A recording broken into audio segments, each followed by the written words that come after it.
There is a country in the Caribbean where wearing the wrong pattern of clothing can get you stopped by police, where a fruit sold in local markets doubles as tattoo ink and medicine, where one bottle of rum costs more than most people's cars, and where a woman quietly became one of the wealthiest people in the entire Western Hemisphere, without most of the world ever learning her name.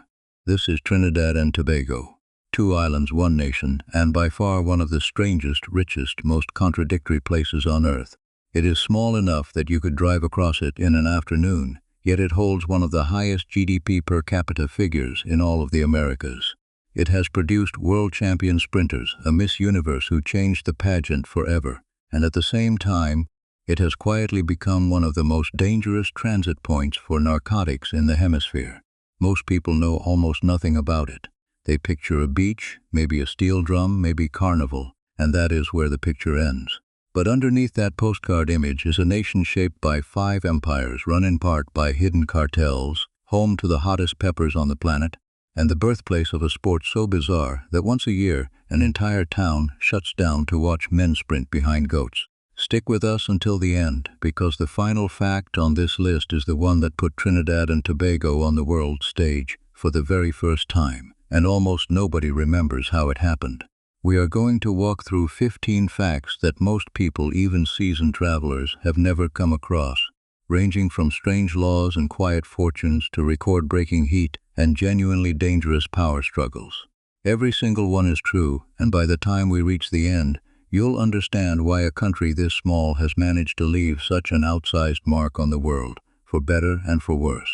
Let's start with something that could get you in real trouble the moment you land. Number 1. It is illegal to wear camouflage in Trinidad and Tobago. Not frowned upon, not culturally discouraged. Illegal. Under the country's Summary Offences Act, camouflage patterned clothing is legally reserved for the Trinidad and Tobago Defense Force. If a civilian, tourist, or citizen alike is caught wearing anything camo printed, from a jacket to a backpack to a swimsuit, police have the authority to stop them and order the item removed or covered on the spot. Repeat offenders can face fines. The law exists for a reason rooted in security, not fashion. Officials have long worried that civilians in camo could be mistaken for military or police personnel, particularly during moments of unrest, or could use the pattern to impersonate authority. In a region where organized crime and gang activity are genuine concerns, blurring the line between civilian and soldier is treated as a real risk, not a hypothetical one. The irony is that camouflage is one of the most popular prints in global streetwear. It shows up on sneakers, hats, cargo pants, everything. Which means every single year, tourists arrive in Trinidad having no idea they packed a legal problem into their suitcase. Customs officials and hotel staff have grown used to quietly warning new arrivals within their first hours on the island. Locals know the rules so well it barely registers. For everyone else, it's the fastest possible lesson that this is not a country that plays by anyone else's rulebook. What makes the law even more striking is how consistently it gets enforced compared to similar rules elsewhere in the region. Several other Caribbean nations have flirted with camouflage restrictions over the decades, most quietly letting them fade into obscurity, rarely policed and largely forgotten. Trinidad and Tobago is different. Officers are trained to spot the pattern instantly, whether it shows up on a hat, a phone case, or a child's backpack, and enforcement doesn't discriminate between an obvious violation and an accidental one. Tourist or citizen, adult or teenager, the rule applies evenly, which is exactly why so many visitors get caught off guard within hours of clearing customs.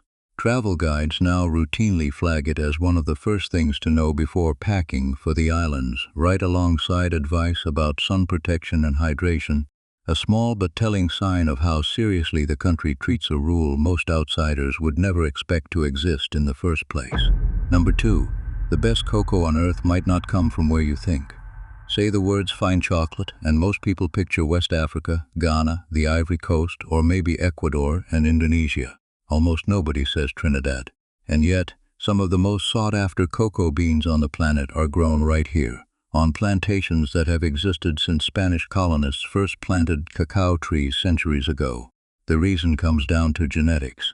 Trinidad is the birthplace of the Trinitario cacao bean, a hybrid that emerged after the island's original Criollo cacao trees, were devastated by a hurricane in the 18th century and were crossbred with hardier Forastero varieties from South America. The result was an accident of history that turned into one of the most prized flavor profiles in chocolate making, rich, complex, and remarkably stable compared to other cacao strains. Here is what makes it almost unbelievable. Trinidad and Tobago produces less than 5% of the world's total cocoa supply. It is a rounding error next to the output of West African nations. But among chefs, chocolatiers, and connoisseurs, that tiny percentage carries outsized weight. Bars made from Trinidadian cacao have sold in luxury retailers like Harrods in London, with prices climbing toward $30 for something you could hold in one hand. Chocolate at that price is no longer a snack. It's a status symbol, and it's being grown on an island most people can't find on a map. What's remarkable is how deliberately the industry stayed small. Rather than chase volume the way larger cocoa-producing nations do, Trinidadian growers have leaned entirely into scarcity and craftsmanship, treating cacao less like a commodity crop and more like a vineyard treats wine grapes. Estate names on Trinidadian chocolate bars function almost like vintage labels. Connoisseurs seek out specific plantations the same way wine collectors chase specific terroirs.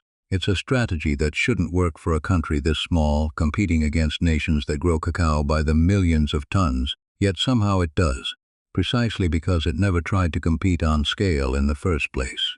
It's a lesson in economics that applies well beyond chocolate.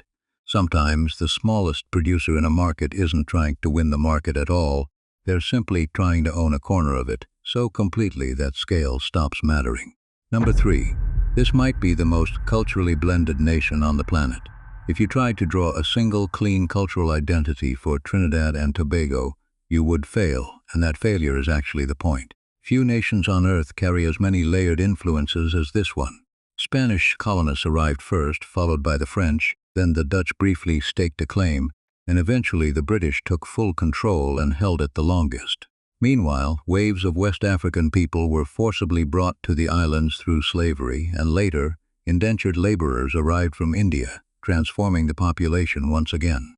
Add in the original Amerindian populations who lived there long before any European ship arrived, along with more recent Venezuelan and Middle Eastern communities, and you get a nation where identity is not singular, it's a mosaic. Walk through Port of Spain and you'll hear English as the official language. But see Spanish place names everywhere, a legacy of the earliest colonizers. You'll eat curry dishes shaped by Indian immigration standing next to French Creole cuisine, next to West African-inspired stews, all considered equally Trinidadian. This is why Trinidadian music alone has given the world calypso, soca, and heavily influenced the birth of steel pan, an instrument literally invented on the island using discarded oil drums. Nowhere else does the fusion feel quite this natural, because nowhere else absorbed quite this many identities into one small, defiant nation. Even the food carries this layered history in ways most visitors never notice. A single Trinidadian dish might combine a French Creole cooking technique, an Indian spice blend, a West African ingredient, and a Spanish name, all served without anyone considering it unusual. Doubles, one of the country's most iconic street foods, traces its roots to Indian influence, while dishes like callaloo carry West African origins reshaped by Caribbean ingredients. Nowhere else does this many distinct culinary traditions sit this comfortably on the same plate, because nowhere else was forced to absorb this many cultures in this short a span of time. Number 4. Being gay stopped being a crime here, but the fight is far from over. For decades, Trinidad and Tobago's laws carried colonial-era language criminalizing same-sex relationships, with penalties that could technically reach up to 5 years in prison. That changed when the country's high court ruled the laws unconstitutional, a landmark moment that made international headlines and represented one of the more significant LGBTQ rights victories in the English-speaking Caribbean, a region historically resistant to this kind of change. But decriminalization is not the same as full equality, and Trinidad and Tobago sits in an uncomfortable middle ground. Same-sex marriage remains unrecognized. Discrimination protections remain limited, and more than half the population identifies as Christian, in a culture where religion still shapes public opinion heavily. What makes this country fascinating is the contradiction sitting right at its core. This is a place that is simultaneously deeply religious and remarkably permissive. Conservative in its politics but famous for carnival, one of the most uninhibited, boundary-breaking celebrations on Earth. Trinidad and Tobago doesn't resolve that tension. It simply lives inside it. One law, one festival, one Sunday church service at a time. The ruling itself came after a years-long legal battle brought by a local LGBTQ activist who directly challenged the colonial-era statute, arguing it violated constitutional protections around privacy and equality. When the court agreed, it became one of the first major legal victories of its kind in the English-speaking Caribbean, a region where similar laws, originally written by British colonial administrations, still remain on the books in several neighboring nations. Advocates celebrated it as a turning point, while acknowledging immediately that legal decriminalization alone doesn't rewrite decades of social attitude. The law changed overnight. The culture around it is still catching up, slowly, one generation at a time. Public opinion polling conducted in the years surrounding the ruling showed a country genuinely split. Younger, more urban Trinidadians expressing far more support for the change than older. More rural populations, a generational divide that mirrors similar shifts seen across much of the world on this exact issue, just compressed into a smaller, more tightly knit society where everyone tends to know everyone. Number 5. The richest person in this country is a woman most of the world has never heard of. Trinidad and Tobago actually holds the third highest GDP per capita by purchasing power parity anywhere in the Americas, trailing only the United States and Canada. That wealth is driven overwhelmingly by oil, natural gas, and petrochemicals, a resource base that turned this small twin-island nation into one of the wealthiest per capita economies in the entire hemisphere. And at the very top of that wealth pyramid sits a name almost nobody outside the Caribbean would recognize. Helen Bonsing. Her estimated net worth has been placed north of $5 billion, built not from oil, but from hardware. She began in the 1960s working within a modest hardware business her family ran, and over the following decades transformed it into a sprawling conglomerate spanning cement, steel, lumber, and construction materials, essentially supplying the physical building blocks for the country's entire modern development.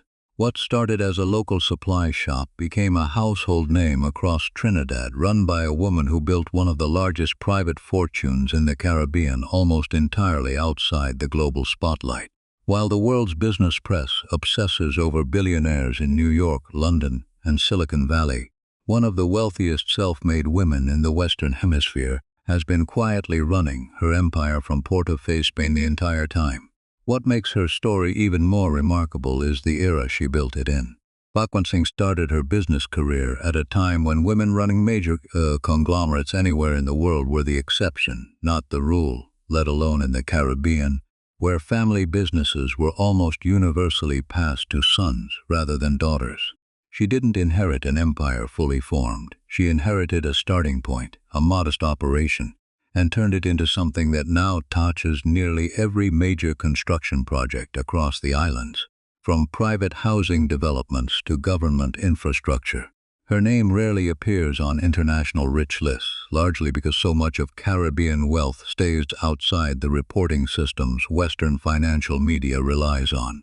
She simply built one of the largest fortunes in the region without ever needing the world to notice. Now here's where the story gets darker. Number 6. A hidden empire worth roughly 1/5 of the entire economy operates in the shadows. Every growing economy attracts crime, but few places show it as starkly as Trinidad and Tobago. Investigators and economists studying the country's underground economy have pointed to an uncomfortable estimate.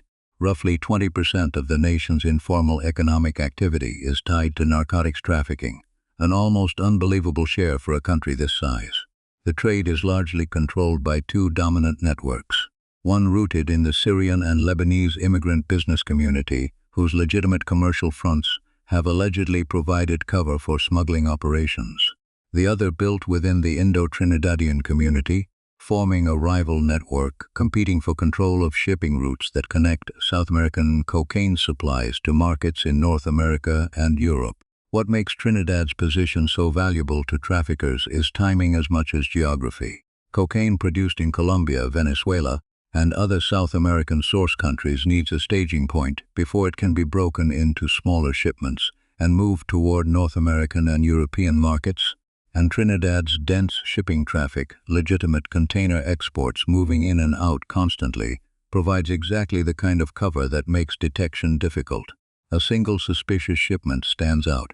A trafficking route hidden inside thousands of routine legal shipments does not. What makes this more than a simple crime story is the scale of influence these networks are alleged to wield. Investigators and journalists have raised concerns that cartel money moving through legitimate-looking businesses has been able to shape decisions far outside the drug trade itself, touching land distribution, financial regulation, and even elements of healthcare policy. Wherever laundered capital needs a legal home to hide inside. Trinidad and Tobago sits at a geographic choke point close to Venezuela, close to major shipping lanes, close enough to South America that its ports have become a preferred waypoint for product moving north. The same location that built its oil wealth also built its narcotics problem. And the two economies, one legal, one hidden, now sit tangled together in ways almost impossible to fully untangle. Law enforcement efforts have made periodic dents. Seizures of multi-ton cocaine shipments occasionally make headlines. Arrests of mid-level operatives happen with some regularity, but the networks at the top have proven remarkably resilient, in part because the same infrastructure that moves legitimate goods through Trinidad's ports, container shipping, free trade zones, banking relationships, can just as easily move illegitimate ones. Analysts studying the region point out that dismantling a trafficking network embedded this deeply into legal commerce isn't a single arrest away. It would require untangling parts of the formal economy itself, which is precisely why the problem has persisted for decades rather than years.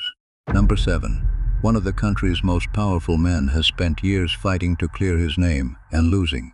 Jack Warner is, depending on who you ask, either one of Trinidad and Tobago's most successful sons or one of its most notorious. For years he sat on FIFA's executive committee, one of the most powerful positions in global football, while simultaneously building a career in Trinidadian politics and business. Then came the accusations. Warner has faced roughly a dozen separate allegations spanning corruption, money laundering, and bribery, many connected to FIFA's bidding process, including the deeply controversial selection of the 2022 World Cup host. American authorities eventually sought his extradition, formally requesting he answer to charges tied to a sweeping international investigation into corruption inside global football's governing body, a case that ensnared officials across multiple continents. Warner has consistently denied wrongdoing and has fought extradition for years, remaining in Trinidad while the legal battle plays out. Meanwhile, his personal fortune, estimated near $160 million, sits as a permanent uncomfortable question mark. Built from decades in football administration and politics, a fortune that size, tied to a career this controversial, leaves very little room for innocent explanations. To this day, he remains a free man on the island, a living case study in how far money and political connections can stretch, even when the entire world is watching. What makes Warner's case as particularly striking is the political power he wielded independent of football entirely. Beyond FIFA, he served in Trinidad's government, holding a cabinet-level position and controlling significant influence within domestic politics, a dual-track career that let him move fluidly between international sports administration and national governance. Critics argue this overlap gave him protection that an ordinary businessman accused of similar crimes would never have received, while supporters back home continue to view the accusations as a foreign campaign against a homegrown power broker who simply played the same game everyone else in FIFA's leadership played, just louder, and got caught.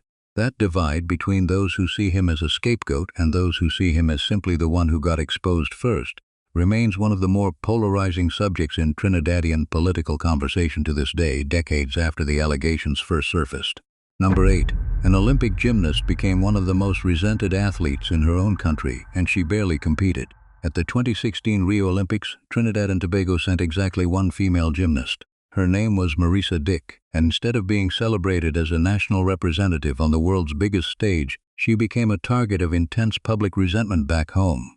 The controversy had nothing to do with her performance in Rio. It centered on how she qualified in the first place. Dick was born in Canada, and critics back in Trinidad accused her of taking the Olympic qualification slot away from a rival gymnast who had actually been born and raised on the island. The backlash was fierce, fueled by questions of national identity: who truly represents a country, someone born within its borders, or someone who simply holds its passport? No formal evidence ever surfaced, proving Dick did anything improper in how she qualified. She competed under the rules available to her, the same rules any dual national athlete uses across international sport. But she also didn't medal in Rio, and in the court of public opinion back home, that combination, a contested selection and no Olympic glory to justify it, was enough to make her one of the most quietly despised athletes in the country's recent sporting history. It's a reminder that in small nations fighting for recognition on a global stage, national identity can become just as contested as the competition itself. The episode revealed something uncomfortable about how small nations relate to their own athletes. In countries with limited Olympic funding and only a handful of qualifying slots per sport, every selection carries enormous weight, and every controversy gets magnified far beyond what it would in a larger nation with dozens of athletes to spread public attention across. Dick's case became a lightning rod, less because of anything she personally did, and more because Trinidad and Tobago, like many small nations, had so few chances at Olympic representation that a single contested slot felt like it mattered more than it probably should have. Number 9. The ocean here glows in the dark, and it isn't a trick of the light. Away from the corruption headlines and political scandals, Trinidad and Tobago holds one of the most genuinely magical natural phenomena on the planet. In certain bays and lagoons, when you disturb the water at night, wading through it, paddling through it, even just running your hand across the surface, the water erupts in an eerie blue-green glow. This is bioluminescence, produced by microscopic plankton that generate light as a defense mechanism, a burst of glow meant to startle predators, or attract something bigger to eat whatever is threatening them. The effect is almost impossible to describe until you've seen it. Every movement through the water triggers a shimmering trail of light, as though you're disturbing something alive in the dark. Because you are. Very few places on Earth have the precise combination of water chemistry, plankton density, and undisturbed coastline needed for this phenomenon to occur reliably. Trinidad and Tobago is one of them, and it remains one of the country's least known attractions internationally, overshadowed by louder, more marketed Caribbean destinations. Those who make the trip specifically to see it often describe it as more striking, more otherworldly, than anything they expected the ocean could do. The conditions required are so specific that scientists studying bioluminescent waters describe them as a delicate ecological balance, one that pollution, coastal development, and light contamination can disrupt fairly easily. That fragility is part of why so few destinations worldwide can reliably offer the experience, and part of why locals in Trinidad and Tobago have grown increasingly protective of the handful of bays where it still occurs consistently. It's a natural phenomenon that took millions of years of undisturbed marine chemistry to create, and could be disrupted by a single poorly planned resort development. For now, though, the bays remain largely untouched, kept that way by a combination of limited tourism infrastructure and a local community that seems to understand instinctively that some things are worth leaving exactly as they are. Number 10. 7 mansions built by rival empires now stand as a single national symbol. In Port of Spain, along the edge of a park called Queen's Park Savannah, sit 7 remarkable historic mansions known collectively as the Magnificent Seven. Each was constructed in the early 20th century by wealthy merchants and colonial elites, and each one reflects an entirely different architectural tradition. Baroque towers, French-inspired chateaux, Moorish-influenced facades, colonial British design, standing shoulder to shoulder as if the country's entire colonial history had been compressed into a single city block. 6 of the 7 mansions were eventually purchased by the Trinidadian government from the private families who originally owned them, in deals reportedly valued at over $1 million each, an enormous sum for structures that had by then aged considerably. The goal was preservation, converting former private residences into government offices, cultural institutions, and public landmarks rather than letting them fall into private hands or disrepair. Today, the Magnificent Seven stand as one of the most photographed landmarks in the country, not because they represent one culture, but because they represent all of them simultaneously, a physical monument to a nation that was shaped by conquest, wealth, and the collision of empires, now preserved as public heritage rather than private trophies. Each individual mansion carries its own story worth knowing. One was modeled after a French chateau, complete with imported European materials shipped across the Atlantic, specifically for its construction. Another blends Scottish baronial architecture with tropical adaptations designed to withstand Caribbean heat and hurricanes. A third draws directly from Moorish design traditions more commonly associated with southern Spain than the Caribbean. Seeing all 7 standing together along the same stretch of parkland is like walking through a condensed architectural history of European colonial ambition, preserved not as ruins, but as fully functioning, actively used buildings in the heart of a modern capital city. Locals often walk past them without a second glance, the way anyone grows used to extraordinary things simply by living beside them long enough, while visitors seeing the row for the first time frequently describe it as one of the more surprising skylines in the entire Caribbean. Number 11. Beneath the beauty, this remains one of the more dangerous countries in the region.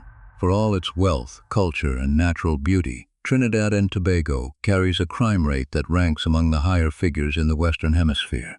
Its position, close to major narcotics trafficking corridors running South America, combined with proximity to countries like Venezuela during periods of serious instability, has made it a magnet for organized crime that spills over into everyday violence. The numbers tell an uncomfortable story.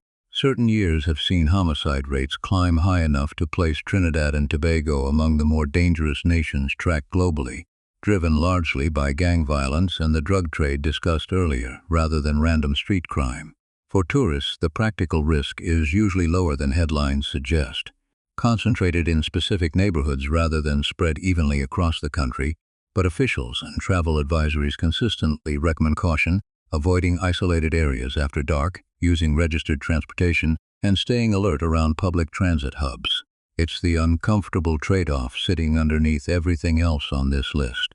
The same geography that built extraordinary wealth here, the ports, the oil, the strategic location, is the same geography that built a serious and ongoing crime problem, and neither one is going away without the other. Government responses have varied over the years, ranging from states of emergency declared during particularly violent stretches, to expanded police powers, to increased cooperation with international agencies tracking narcotics routes through the Caribbean. None have produced a lasting solution, largely because the root causes, geographic vulnerability, entrenched trafficking networks, and economic inequality that pushes some toward gang involvement, remain structurally difficult to solve through policing alone. It's a problem shared by several nations along the same trafficking corridor, but Trinidad and Tobago's relative wealth compared to its neighbors makes the persistence of the issue feel more jarring than it might elsewhere. Now, before we continue, if you're finding this as fascinating as we are, this is exactly the kind of deep dive we build every single video around here at the Military Time, pulling back the layer people never see on countries, conflicts, and economies most channels barely scratch the surface of. We're working toward 20,000 subscribers, and every single one of you hitting that button gets us closer. It takes about 2 seconds, and it genuinely helps a small channel like this keep making content like this. All right, let's get back into it, because the next few facts get even stranger. Number 12. One bottle of rum here costs more than a used car. Rum is practically a birthright across the Caribbean, but Trinidad and Tobago takes it somewhere almost nobody else has gone. The country is home to Angostura, one of the most respected rum and bitters producers in the world. And within their portfolio sits a release that pushed the very idea of luxury spirits into new territory. Their flagship ultra-premium expression, released in an extremely limited run of just 20 bottles worldwide, carried a price tag of $25,000 each, packaged in ornate, custom-crafted presentation cases designed to be displayed rather than casually poured. For context, that same amount of money could buy roughly 1,500 bottles of one of the world's most popular mainstream rum brands. It is meant to be sipped slowly, on its own, never mixed with cola or juice, treated less like a drink and more like a rare vintage wine or an aged single malt whiskey. Every single bottle sold almost immediately after release, snapped up by collectors around the world. It's a strange kind of national statement. This is a country capable of producing something so refined, so exclusive, that the ultra-wealthy across the globe compete to own a piece of it, made on an island most of them couldn't locate on a map. Angostura's broader reputation extends well beyond this single ultra-premium release. The company is also responsible for the world-famous aromatic bitters found in bars across the entire planet. A small bottle with an oversized label that's become a near-universal fixture behind cocktail counters from New York to Tokyo. It's a strange kind of duality, a single Trinidadian company producing both one of the most accessible bar ingredients in the world and one of the most exclusive spirits ever bottled. Proof that this small island's influence on the global drinks industry runs far deeper than most people realize. Number 13. There's a fruit here that works as tattoo ink, an antibiotic, and dessert, all at once. Deep in Trinidad and Tobago's markets grows a fruit called jagua, roughly melon-shaped, with a flavor often compared to dried apple once it fully ripens. On the surface, it sounds like an ordinary tropical fruit. It is anything but. When the jagua fruit is unripe, its juice contains a compound that oxidizes on skin contact, turning it a deep blue-black over the course of a few hours, an effect that's been used in parts of Latin America and the Caribbean for generations as a natural, temporary alternative to henna tattooing. The same fruit in different preparations has traditionally been used as a natural insect repellent and in some folk medicine practices, as a treatment believed to carry antibacterial properties. And once fully ripe, it simply becomes something you eat, a soft, sweet dessert fruit with almost no resemblance to the staining agent it becomes in its unripe state. 3 completely different functions: tattoo ink, medicine, dessert, all packed inside one fruit, depending entirely on when you decide to pick it. It's the kind of detail that sounds invented until you see it growing in a Trinidadian backyard. The tattoo application in particular has found a modern audience far beyond Trinidad's borders.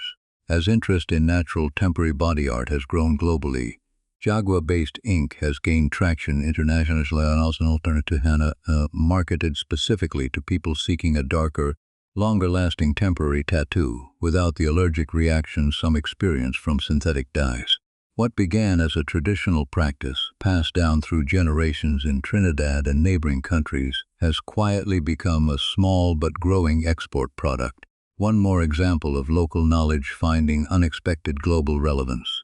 Cosmetic companies overseas have begun sourcing the compound directly from Caribbean and Latin American growers, turning what was once purely a local, informal practice into a small but legitimate agricultural export line, grown by farmers who likely never imagined their crop would end up in tattoo studios thousands of miles from home. Number 14. One of the hottest peppers ever measured on Earth grows wild here. If you've ever seen a list ranking the world's spiciest peppers, chances are Trinidad's name shows up somewhere near the top. The Trinidad Moruga scorpion pepper, first formally measured and recognized around 2012, briefly held the title of the hottest pepper ever recorded, before other extreme hybrids like the Carolina Reaper eventually surpassed it in laboratory testing. Even now, sitting just outside the very top of the list, the Moruga scorpion registers north of 2 million Scoville heat units, the scale used to measure capsaicin concentration, and by extension, raw heat intensity in peppers. For comparison, a standard jalapeno typically sits somewhere between 2,500 and 8,000 Scoville units. The Moruga scorpion isn't just hotter, it exists in an entirely different category of heat, capable of causing genuine physical distress in anyone unprepared for it. It thrives specifically because of Trinidad's climate, intense heat combined with heavy humidity, conditions that push capsaicin production in peppers to extremes rarely matched elsewhere on the planet. Local cuisine incorporates it carefully, in small, controlled amounts, treated less like a seasoning and more like a warning label written in pepper form. Beyond the kitchen, peppers at this heat level have attracted attention from researchers studying capsaicin for uses far removed from cooking, including pain management therapies and even non-lethal deterrent sprays, where extreme heat concentration matters more than flavor. For the farmers who grow it, the Moruga scorpion has become something of a point of national pride. A small agricultural product that put a rural growing region on an international map dominated by much larger pepper-producing countries, simply by being almost unbearably record-settingly hot. Number 15. This country invented a sport involving men sprinting behind racing goats, and it's dead serious. In the small village of Bottle, Tobago, one of the most genuinely unique sporting traditions on the planet takes place every year: goat racing. It sounds almost like a joke until you understand how deeply embedded it is in local culture. The Bottle Goat Race Festival has grown into one of Tobago's most internationally recognized cultural events, drawing visitors specifically to witness it and functioning as something close to an unofficial public holiday in the areas surrounding it. The mechanics are stranger than you'd expect. This isn't goats simply running loose down a track. Each goat is guided by a jockey, running alongside the animal on foot, holding a leash roughly 9 feet long along with a small whip used more for guidance than force. The jockey and the goat move together, stride for stride, down a dedicated racing course, with real prize money and real bragging rights on the line. The winning goat typically receives food and care as its reward, while the human half of the team walks away with cash and serious local prestige. It's peculiar, it's chaotic, and it's treated with complete sincerity by the community that built it, proof that sometimes the strangest traditions are also the ones a culture holds onto the tightest. The tradition traces back generations, reportedly beginning as an alternative some islanders created to horse racing, which required far more land, money, and infrastructure than most rural communities could afford. Goats, cheap to raise and already common on small farms, became the accessible substitute, and over decades what started as an informal local pastime evolved into an organized, ticketed festival with training regimens, breeding strategies for faster goats, and generational rivalries between families who've competed against each other for years. It has since become such an established part of Tobago's cultural calendar that international media outlets occasionally send crews specifically to document it, treating it with the same seriousness they'd bring to covering any other sport event, because to the people of Baku, that's exactly what it is. We're curious what you think after everything you've just heard. Does a country like this deserve the reputation it gets internationally? Mostly overlooked, mostly reduced to a footnote next to bigger Caribbean names, or is that reputation exactly the reason it stayed this fascinating and this unfiltered for so long? Drop your honest take in the comments. We read every single one, and if you haven't already, now's a great time to hit subscribe. Every new subscriber genuinely helps us keep building videos like this one, and we're aiming to hit 20,000 together as a community. Now, since you made it this far, here's the bonus fact we promised, and it might be the most historically important one on this entire list. Number 16. Trinidad and Tobago produced the first black woman ever crowned Miss Universe, and it changed the competition permanently. Beauty pageants carry plenty of controversy today, criticized for outdated, narrow standards of beauty that rarely reflected the world's actual diversity. But in 1977, something happened at the Miss Universe competition that had never happened before in its history. Janelle Comishing, representing Trinidad and Tobago, became the first woman of African descent ever to win the Miss Universe title. At a time when the pageant's winners had been almost exclusively white for decades, her victory wasn't just a personal achievement, it was a genuine milestone, opening a door that had effectively been closed since the competition began, and giving an entire generation of black women around the world a first, visible example of what representation at that level could actually look like. Back home, the win became a permanent source of national pride, still referenced decades later as one of Trinidad and Tobago's proudest cultural moments on the world stage. A small island nation producing a genuine first in one of the most watched competitions on the planet. What's often left out of the story is how much resistance existed within the pageant industry itself before that moment. For nearly 3 decades of Miss Universe history, no black contestant had ever won, despite plenty competing. A pattern many observers at the time attributed to entrenched, narrow beauty standards baked into how judges evaluated contestants. Comishing's win didn't just break a record, it forced a global television audience to watch a black woman be crowned the most beautiful woman in the world, on a stage that had implicitly told them for nearly 30 years that it wouldn't happen. The ripple effects reached far beyond Trinidad, influencing how later pageants approached diversity in judging and contestant representation for years afterward. Decades later, when people trace the history of representation in global beauty competitions, her name still comes up as the starting point, the first crack in a barrier that had stood unchallenged since the pageant began. From illegal camouflage to record-breaking peppers, from hidden billion-dollar fortunes to a sport built entirely around racing goats, Trinidad and Tobago is proof that the smallest countries often hold the strangest, richest stories if you're willing to actually look for them. This is exactly the kind of story we love digging into here, and if you want more of it, subscribing genuinely helps us keep going. We're working toward 20,000, and every one of you matters to that number. Thanks for sticking with us all the way to the end. We'll see you in the next one. What stands out most about Trinidad and Tobago once you actually sit with all 16 of these facts together isn't any single detail. It's how many contractions this one small nation manages to hold at the same time. Extraordinary wealth sitting next to a hidden criminal economy worth a fifth of the country's output. Deep religious conservatism sitting next to one of the most permissive celebrations on the planet. A tiny cocoa industry punching above its weight against nations producing it by the millions of tons, right alongside a rum so exclusive only 20 people on Earth will ever own a bottle. Most countries this size get overlooked precisely because they seem simple from a distance. Trinidad and Tobago proves that assumption wrong in almost every single category we just walked through. If a nation this small can hold this many extremes at once, imagine what's still sitting undiscovered in places even less talked about. That's exactly the kind of story this channel exists to find. Small doesn't mean simple, and overlooked doesn't mean uninteresting. It usually just means nobody has taken the time to look closely enough yet.